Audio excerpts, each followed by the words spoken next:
Fish farming में सबसे बड़ा खर्चा होता है मछलियों के फीड पर। फीडिंग में सबसे ज़्यादा इन्वेस्ट करना पड़ता है। मछलियों के जो जो बच्चे होते हैं वो तो 1 से 2 रुपए में या 3 रुपए में आ जाते हैं, पर उनको खिला के बड़ा करना ये सबसे बड़ा खर्चा होता है। आज मैं आपको 7 तरीके बताने वाला हूँ जिससे आप अपनी फीड की कॉस्टिंग को कम कर सकते हो। कॉस्टिंग कम करके आप एक अच्छा अमाउंट बचा सकते हो। जब आप एक अच्छा अमाउंट बचा लोगे तभी तो आपको ज़्यादा प्रॉफिट होगा। शुरू करने से पहले मैं आपसे पूछना चाहूंगा कि फीड वाले फैक्ट्री टू फार्म सुना है आपने? जी हाँ, फीड वाले फैक्ट्री टू फार्म एक नई स्कीम है जिसमें हम आपको प्रीमियम क्वालिटी का फिश फीड सस्ते रेट में आप तक पहुंचा के देंगे। आपका फीड डायरेक्टली फैक्ट्री से बन के आपके पास आएगा। बीच में कोई मिडलमैन नहीं होगा, तो ऑब्वियसली आपको भी फीड थोड़ा सा सस्ता पड़ेगा। पर यह स्कीम ट्रायल बेसिस पे चलाई जाएगी, सिर्फ वहां पर जहां पर फीड वाले के डीलर्स ना हो। अगर आपके आसपास फीड वाले का कोई डीलर हो तो आपको उस डीलर के पास फॉरवर्ड कर दिया जाएगा और आपको वहीं से डिस्काउंट मिल जाएगा। जहां डीलर नहीं है फीड वाले के, वहां पर आपको डायरेक्टली फैक्ट्री टू फार्म सस्ते रेट में दिया जाएगा। तो देखते रहिए। मेरा नाम है शेफ शेख और मैं आप सभी का फीड वाले में एक बार फिर से स्वागत करता हूँ।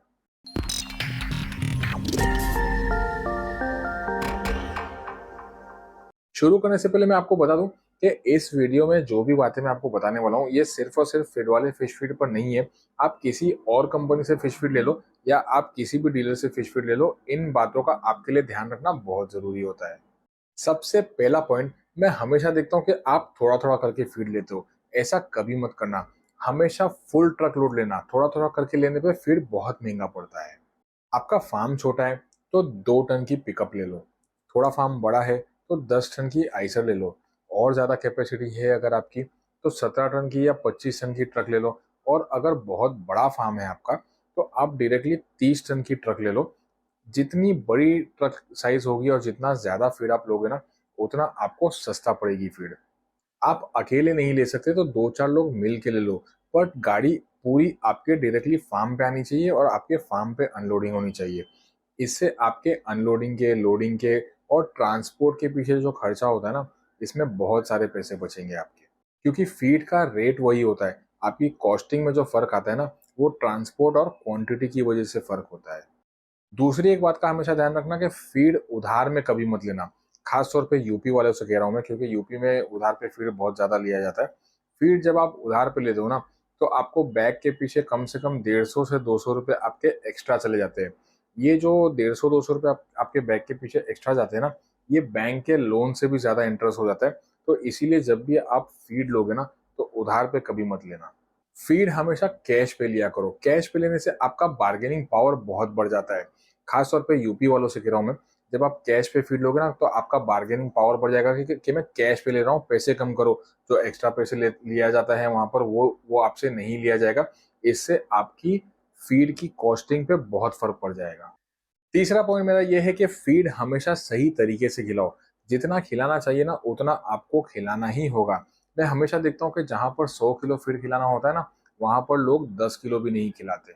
ग्रोथ लाने के लिए और वजन बढ़ाने के लिए आपको उसे ठीक से खिलाना होगा। अगर आप ठीक से नहीं खिलाओगे ना, तो उसका वजन नहीं बढ़ेगा और आपको ग्रोथ ठीक से नहीं मिलेगा। और ज़रूरत से ज़्यादा कम खिलाने से वो सिर्फ जिंदा रहेगी, उसे ग्रोथ नहीं आएगा। और उसको ग्रोथ नहीं आएगा तो आपके पैसे वेस्ट हो जाएंगे। और अगर पैसे वेस्ट हो गए ना तो आपकी कॉस्टिंग ज़्यादा हो जाएगी। चौथा पॉइंट, पानी का ध्यान रखो। वाटर पैरामीटर्स कंट्रोल में रहना बहुत ज़रूरी है। अब यहाँ पर आप सोचोगे कि यार फीड की कॉस्टिंग से वाटर पैरामीटर्स का क्या लेना देना। जी हाँ, बिल्कुल डायरेक्ट इम्पैक्ट होता है फीड की कॉस्टिंग पर वाटर पैरामीटर्स का। अगर वाटर पैरामीटर्स अच्छे हुए ना, तो आपकी मछलियाँ सूखी रहेगी। सूखी रहेगी तो वो अच्छे से खाएगी और अच्छे से खाने के बाद उसकी उसके शरीर को लगेगा, वो उसके जो न्यूट्रिएंट्स होते हैं उसकी बॉडी एक्सट्रैक्ट करेगी और उसके शरीर में वजन बढ़ेगा। और अगर वाटर पैरामीटर्स ठीक नहीं हुए ना, तो वो स्ट्रेस में रहेगी। स्ट्रेस में रहेगी तो वो ठीक से खाएगी नहीं।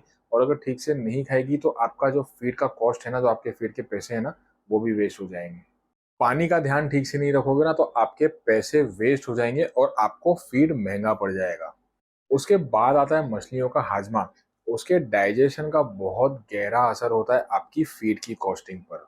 आप इतना खर्चा करके मछलियों को फीड खिलाते हो तो उसके न्यूट्रिएंट्स एक्सट्रैक्ट होना चाहिए और वेट गेन होना चाहिए, जिसके लिए मछलियों का हाजमा सही होना बहुत ज़रूरी है।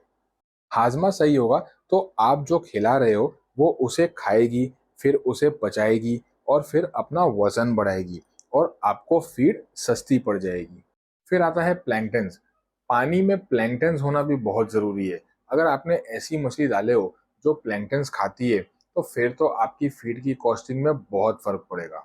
और अगर आपकी मछलियाँ प्लैंकटन्स नहीं भी खाती ना, तो भी प्लैंकटन्स क्रिएट करना बहुत ज़रूरी होता है फीड की कॉस्टिंग कम करने के लिए। क्योंकि चौथे नंबर पे मैंने जो आपको बताया था कि फीड की कॉस्टिंग कम करने के लिए आपको वाटर पैरामीटर्स को कंट्रोल में रखना है।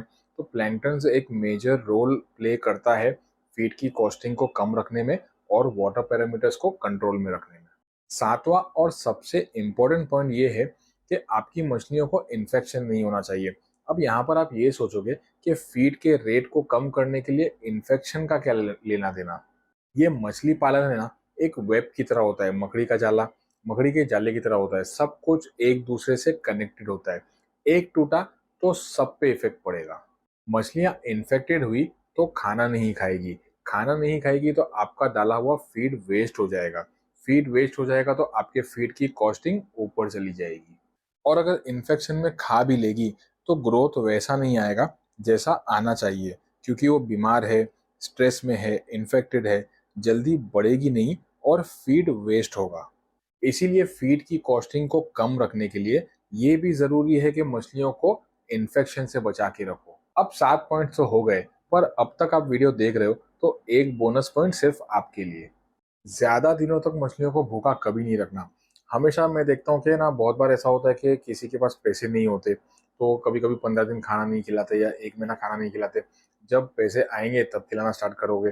तो जब ऐसे में 15-20 दिन या महीना भर अगर खाना नहीं खिलाओगे ना, तो उसका वेट गेन होने के बदले उसका वेट लॉस स्टार्ट हो जाएगा।